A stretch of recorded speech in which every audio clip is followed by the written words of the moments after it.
right now needs 142,000 units.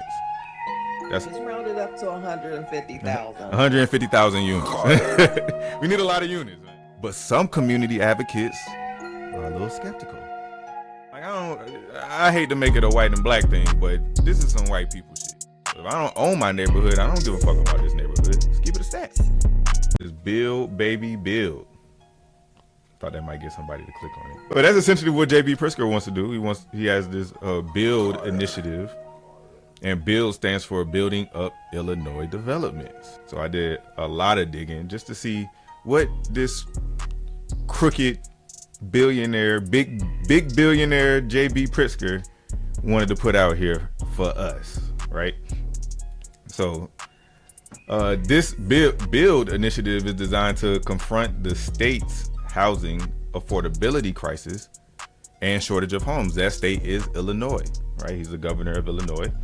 And a few of those initiatives. So first one, he's going to require municipalities to allow construction of 2 to 8 unit housing units, like duplexes, triplexes, townhomes, and they'll be able to do these on residential lots. So a lot that was originally purposed for a single family home then could be used to put, a duplex or a triplex, some multi-unit building on that lot. He also wants to set strict timelines for municipal permit reviews and inspections. He also wants to allow for third-party inspections to cut down on bureaucratic red tape. So he wants to allow you possibly to use your home inspector, to do your village inspection, so that you're going to have to wait on the village to schedule and come out there. Also, parking reform. He wants to eliminate off-street parking requirements for smaller dwelling units, affordable housing, and areas near public transit.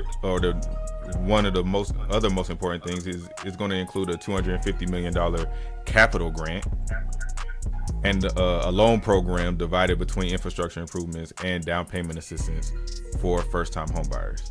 All right, how do you feel about the baseline of the initiatives that JB Pritzker has presented? I think it's a great opportunity for Illinoisans. But I know the municipalities are going to hate it. And they do. We're going to get to that. I really want to just kind of explain to everybody what's going on with this bill. I know that was a lot. So I'm going to I want you to help me just break it down. So basically, he wants to go and do the text. Say that again? Yeah, it's up here. Okay. But yeah, basically wants to basic supply and demand. I want to allow more, rental units in the area so that rental prices come down. And if rental prices come down, these tenants that's in single family homes can move into these multifamily buildings, opening up the market for buyers to buy the properties that the renters were living in, essentially bringing down home prices, freeing up inventory. So I guess in the grand scheme of it, or you're looking at it just on the basic level, it's a seemingly great idea. And they call that filtering. That's what economists call that, filtering. A plan seeks to close this massive gap. So Illinois right now needs 142,000 units. That's just round it up to 150,000. 150,000 units. We need a lot of units, man. We need a lot of units. We're behind. And this plan targets to build 225,000 units over the next 5 years. So everything gone right, this plan actually puts us on the other side of the inventory battle, meaning prices really should be very much so balanced, and the market should be in the hands of the buyer if this goes to plan. Well, I don't know again, but I think it should balance the market out. Say that one more time. It should balance the market out. Yeah, essentially. Yeah. Because we'll have more inventory than we need, so there's actually properties for people to buy. Not as much competition. Everybody get a house, essentially. But just diving a little bit deeper, This bill will also allow for homeowners to build ADUs or accessory dwelling units or granny flats or even small multifamily units on these single family lots without needing any zoning changes. So that's really a big deal. Because right now, if I want to go build a multifamily somewhere and it's not zoned multifamily, I had to go through, the whole zoning board and all of this, and they're probably going to deny it. But if I came with the right bag, if I came with the right bag and the right check, then I might be able to get something to swing. And that's really one of the biggest problems out here. Also, since more people is one of the issues, if you take a single family home or a single family lot and build multifamily units, now you have some congestion on this block. There's a lot more people living on this block than it was before. So this plan is going to include $100 million for municipalities to upgrade sewers, stormwater systems, and roads. Right? So that makes sense. And lastly, they want $150 million is earmarked for down payment assistance and incentives to help middle income buyers move into that freed up inventory. What say you? It's gonna last like a week. That's what happens. By the time we report the stuff, the money gone. And we got to make sure that the money goes to the people who live in these communities that are buying properties in these communities, right? Like, too often we just throw out down payment assistance and it's not specifically for anybody, right? It gets sucked up for the people who don't necessarily need it. It's something that is great for them to have, but they don't necessarily need it, right? Down payment assistance, that's really important. Is a great incentive if used correctly for the people who live there. And, in theory, more supply is going to lower prices. But some community advocates are a little skeptical. They worry if the new units are high end. So this is a aspirational worry, which is weird to me. I hate when people when they want to defend something, they go to the extreme. They go to the highest extreme. If they come in and build multi-units and they're high end in Harvey, what is that? That don't even mean anything. That doesn't even matter. But so they worried if the units are high end, they might attract wealthier residents and actually raise. I don't understand why that would be a problem. Right. So what they're saying is they might attract wealthier residents and actually raise the prestige and the cost of the neighborhood. Hold on, what? Hold on. Since when did raising the prestige of a neighborhood become a bad thing? It's not. Like, I hate to make it a white and black thing, but this is some white people shit. Why? All y'all do is talk about how great y'all neighborhoods are, how great it is to live over here. But when we try to uplift our neighborhood, y'all like, oh, it's going to be too much. It's going to be too prestigious. So yeah, no, that's weird to me. I never thought that raising the prestige of a neighborhood was bad. The problem with raising the prestige of a neighborhood is the cost of that. Because generally, outside investors come into a neighborhood like Inglewood, right, like Bronzeville, Kenwood. They come into the neighborhoods and they buy up the properties, so they end up owning the neighborhood. We don't own the neighborhood no more. All right. So if I don't own my neighborhood, I don't give a fuck about this neighborhood. Let's keep it a stack. Let's keep it a stack. I don't own nothing over here. They don't take care of it. They expect us to take care of it. We don't take care of it. So, I mean, I got a question for you, Nikki. Oh, Lord. If a developer replaces one of these old houses with some luxury townhomes, right? Do you think that's going to improve the overall market, or does this risk causing gentrification, like in a specific neighborhood? Let's take Harvey, right? Harvey's what Trump would call it, a shithole country, right? Harvey's terrible. If this plan comes into effect, Harvey takes these single family lots, tear down those houses, and build luxury townhomes, right? Is this going to help the market or cause gentrification in this? It's going to help us. It's going to put some decent inventory on the market. All parts of Harvey is not shithole. You get what I'm saying? Tell that to the average buyer in the Well, south suburbs. here's the thing: you can get a brand new townhouse for 150, 175, Mm-hmm. or you, because even 150, 175 really don't get you that much Uh, already. they building. You seen imposing. They got multi-unit buildings over there. I don't think them buildings are more than $300,000. Yo, I think they like Yeah, 225 or something. You know, so that's affordable living. You know what I'm saying? That's affordability. But yeah. here's where the problem I think comes in. Who's buying those buildings? Are we making sure that the residents get at least first right of refusal on these buildings, or at least have some kind of loan program that help them if they are in position to buy it? To buy it, right? I think these investment opportunities. Are we hiring local people to actually do the work on these properties? If this is what we doing and we talking about building up the community and keeping people there got to be some basic things that happen to make sure that that happens. If there's not some basic guidelines in place, then Habib and Haziz and them gonna come over here and buy it up.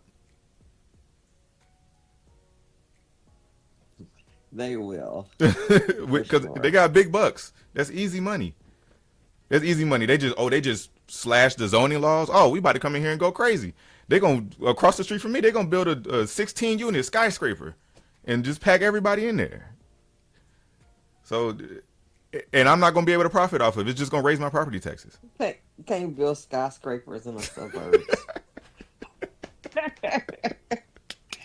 I don't think you can go more than 6 stories in the suburbs. Still, imagine across the street from my house where there's no multi-unit properties.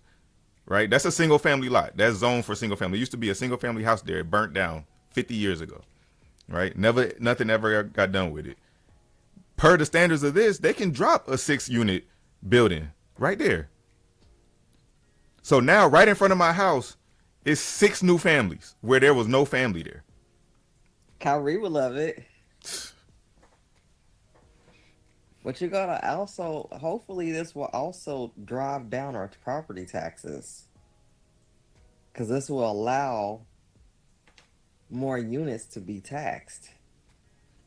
'Cause right Sure. now, our tax, well, let's be honest, even if they got more shit on the tax roll, they're not about to drop And they property still gonna raise taxes. taxes. They still gonna raise taxes. I honestly believe because they talk about assessed value, et cetera, et cetera. We getting reassessed this year for people that don't know. The Cook County is It being seems like we reassessed. get reassessed every year, to It, be honest with you. it's Trinio. So remember during It's COVID, supposed to be, yeah. So, but but regardless, this year we getting reassessed. Anybody who got a problem with their tax bill, we need to make sure that we are appealing our taxes, right? We if you live in the south suburbs, Bremen Township, Thornton Township, and what's the other one? Bremen, Thornton, and it's the one all the way south. Can't think of it. Rich Township. We got to make sure that we, appealing this year. Get with me and no, I Nikki. was I was asking because my attorney emailed us and we filled out some paperwork so they could start our appeal. Okay, but they getting it ready then. Absolutely. Um, yeah. So yeah, just raising the prestige of a neighborhood. I'm not with it, but I'm also not with building a 6 unit building across the street from me. Now, if it's over there by AutoZone, like Markham, if it's over there by AutoZone, like that whole lot that's cleared out, I think that's a perfect lot. Or even on the other side of the street, that's perfect. But like, there's gonna have to be some restrictions on where you building multi-unit buildings. And who's buying that building? Like, honestly, if that building gets bought across the street from me, if I can get some equity in that building, I might not mind it being there. You know, but shit, if just Johnny came over here and built the 6 unit and he never come back over here. You know what I'm saying? He don't care who he put in there. He don't care about the community. So no, I'm not okay with that. So I think we got to have some type of equity in there. All right. Well, you gotta understand mm, also, your city has a rental moratorium, so even if you build a 6 unit building, you better put your family in there because you can't rent it. yeah. Well, that moratorium is gonna get lifted eventually. You know what I'm saying? And he gonna get Yeah, voted yeah, out right. once elections come around. So, and honestly, if this bill passes, they already coming against municipalities with these rental moratoriums. Though they coming after them already. So I don't think that this is going to be a long-term thing. I think by the time it lifts, I think it's supposed to lift in June or July.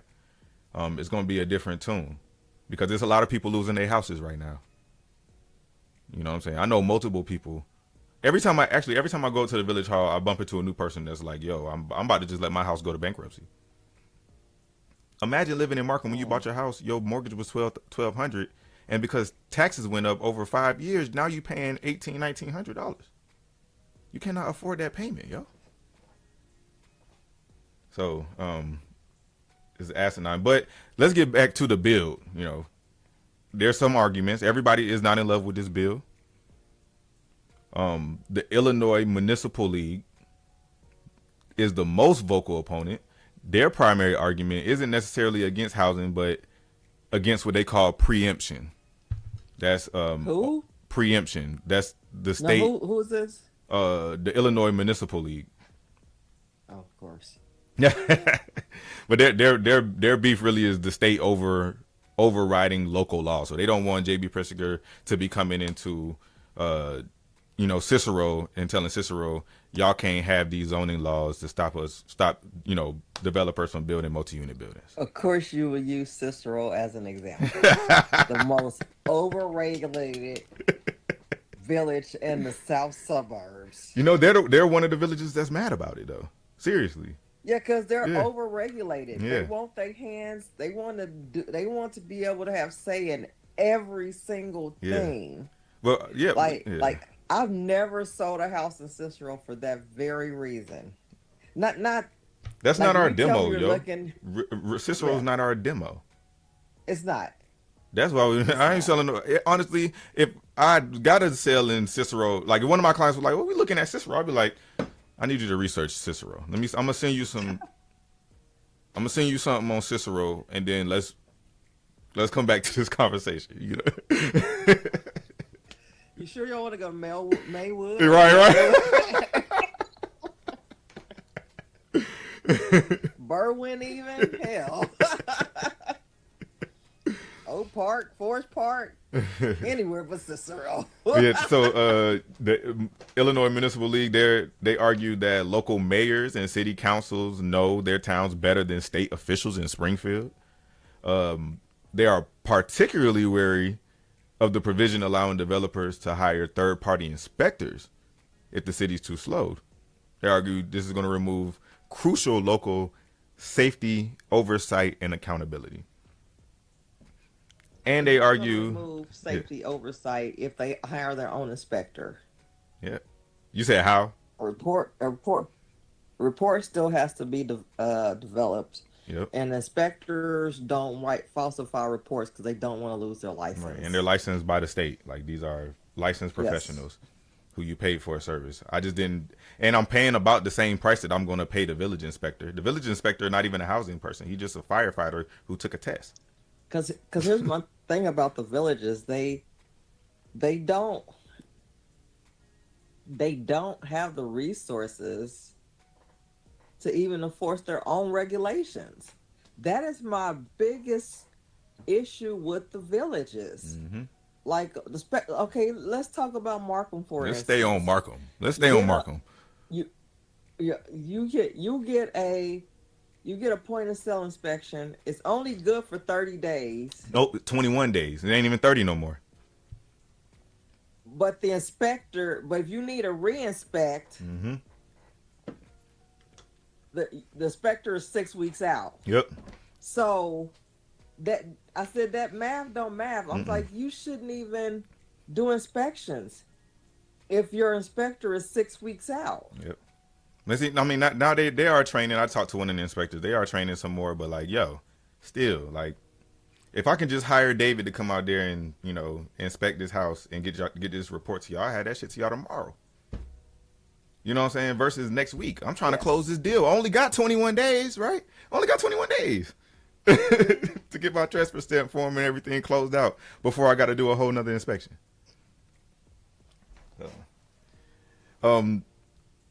No, so I disagree with this assertion with them. I mean, affordability is one of the biggest things, like, and time. Also, if you don't like this law, y'all don't have to use it, right? Y'all don't have to use the funds that come from the state. Y'all don't have to, use the opportunity to build multi-unit buildings. And most nicer neighborhoods, right? In a nicer neighborhood, y'all don't have all these vacant lots. This bill's not for y'all. Well, I don't understand why y'all mad about a bill that's not for y'all. Maybe that's the problem. They want something to be for them. But y'all got housing. No. Y'all But have the thing is, 3,500 square foot housing. This bill does affect nice neighborhoods as far as ADUs. Mm-hmm. So you could be in Orland, you have a 1/4 acre lot, and you're like, all right, mom need to move in. Let me throw a tiny house on here real fast. Yeah.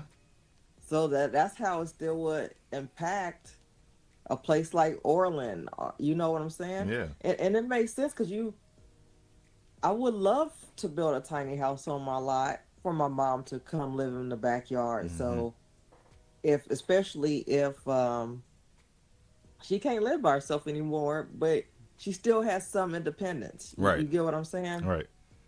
Right. And this is the thing too.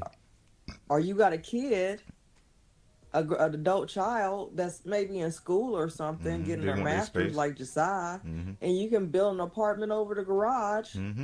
So he ain't got to pay $2,000 for a studio. Yeah. So it's just that it solves the problem of people not being able to live on their own until they're owning something until they're 40.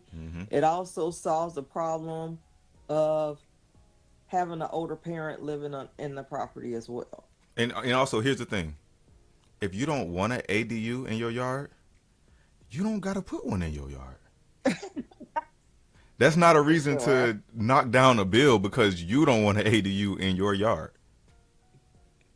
That's so weird to me, yo. That is so... And then ADUs add a lot. They add tremendous value to your properties. Right, but even if you didn't agree with that, even if you're like, I would never buy a house with an ADU. You don't have to buy a house with an ADU, and also when you buy a house, you don't have to put an ADU on your lot. This is just for people who want to, who see see value in it. See value in it. So there's that. So, but yeah. How do you think it will address the issue of villages like Blue Island, who actually trying to convert all 2 units into single families? It would work against them. It would work against them. Yes. It would work against them for sure. So I could see a city like that pushing back on the bill, but I think that's more of an argument than I don't want an ADU. I don't want an ADU. You're not gonna make me put an ADU on my yard. Nobody's making you do anything. It's still your property. But don't knock down people like me and my husband who have older parents who would be open to entertaining and putting a 20,000 Amazon tiny house on our property. Yeah. Right? Yeah. Now, IML, they're not the only detractors to this bill. Also, individual residents and neighborhood associations,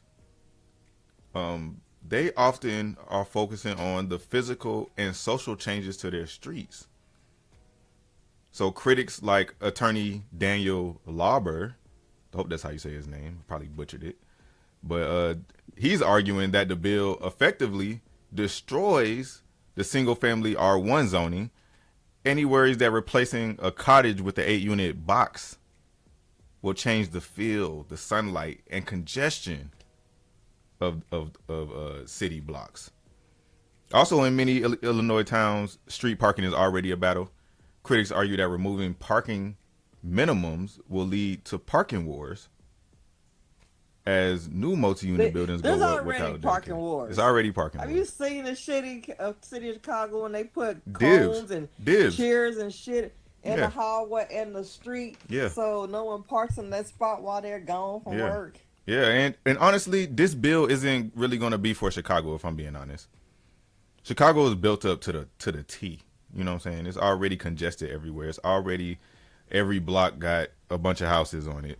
This bill can really help suburbs. I'm thinking like suburbs like Markham, like Riverdale, like Harvey, Posen, Dixmoor, these areas that, are packed with renters. and the renters all live in the affordable single family homes. So there are no affordable single family homes. Also, there's no pathway for these renters to become buyers. So with a bill like this, not only can they become buyers, they can become investors in their community.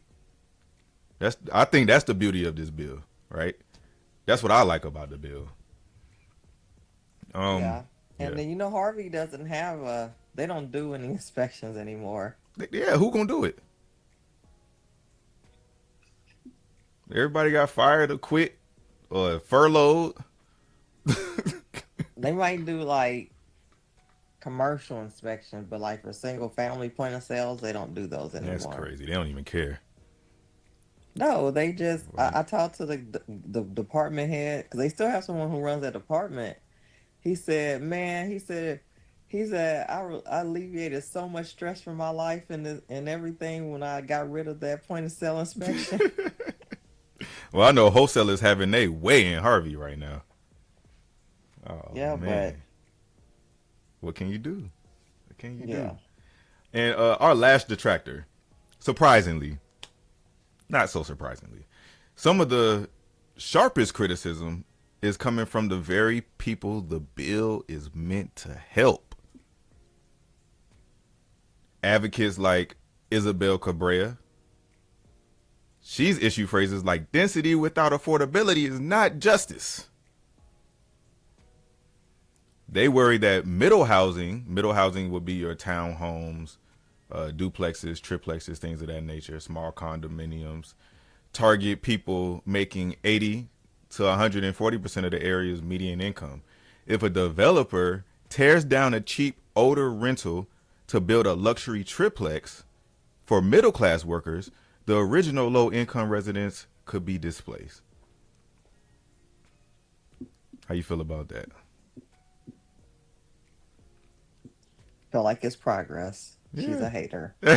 I mean, no, I get where she's coming from though, and the thing is that we don't have any cheap rentals right now. So what is she talking about? Yeah, what difference does it make? Yeah, like And that's here's the thing: if they can't find, if Harvey puts luxury housing there, the only people who move in there is people who actually want to be in Harvey, for real. You know what I'm saying? Nobody who don't want to be in Harvey gonna move over there. So it's not like a doctor. If you put a luxury townhome, a doctor from your family doctor is about to move into that townhome. That's not about to happen. It's not about to happen. That's for the person who live in Harvey, family in Harvey, and they just got a good job now. They can afford a house they're gonna buy in the neighborhood that they lived in. That's what that house is for. That's my opinion, at least. I don't know. That's not that only helps the neighborhood, if you ask me. But those are our detractors. Y'all let us know what y'all think. We're gonna be following this bill and keeping you posted, because if the bill passes, I believe this is an amazing opportunity to build back our community and actually have equity in it. Nick, you remember when I was working at Urbov? I was working at Urbov Realty, closed now, but Ray was paying for leads. He was paying for sync leads, and there was a couple agents on the team that was getting leads, and they wasn't really paying for it. I think it was paying like $50, $100 a month or something like that, and they got like 20 leads a week. And I'm thinking, and when I came in, it was like thousands of leads overdue, untouched, unworked, all that. So I'm like, okay, let me see what these leads are about. These people not even touching these leads. First week, I'm converting people. Like setting appointments. I'm finding people that's interested. And a couple weeks in, I get a deal and they actually close. I'm like, oh, these leads are official, so I don't understand why they not working. Why these agents not working? Why they not working the leads? Man, Ray pulled me to the side. He was like, man, without any skin in the game, you're not gonna get no effort from them. That little $100, they don't even miss that. They're not paying for. They don't understand how much I actually spend on these. He was paying $1,300 a month per agent. So that was at least about $6,000 that he was spending a month for those leads. He could have made that back with one deal, but they wasn't working the deals. what lead source is that? Sync. It's kind of on the expensive side, but regardless, he was paying for it. And he's like, yo, they ain't giving no effort. They don't have no urgency about the leads because there's no stakes. Right? There's no stakes. They don't have no stakes. They don't have no skin in the game. They don't have to spend no money to get these leads, and they don't lose no money by not working the leads. Right? So I think about that when I think about our community. I think if we actually have buy-in in our community, we actually own the properties in our community, we actually start businesses in our community, when we invest in our actual community, we're not going to see no trash on the street. Why you think those Karens and those gated communities be on people's ass?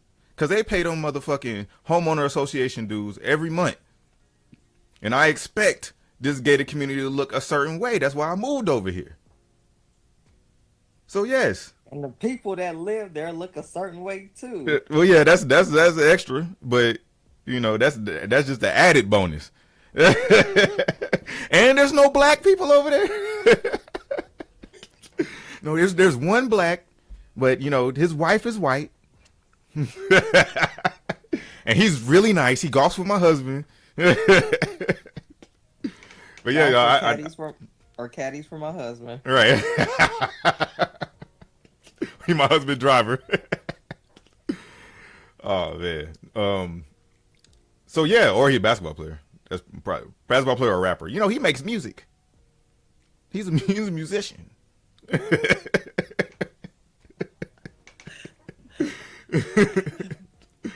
But no, y'all. Seriously, I definitely want you to follow this bill, because if this bill passes, yo, this is an opportunity that I'm gonna take advantage of, and you know, I want to push as many people to take advantage of as possible, because I want to see us thrive in our neighborhoods. I want to see our neighborhoods have some prestige.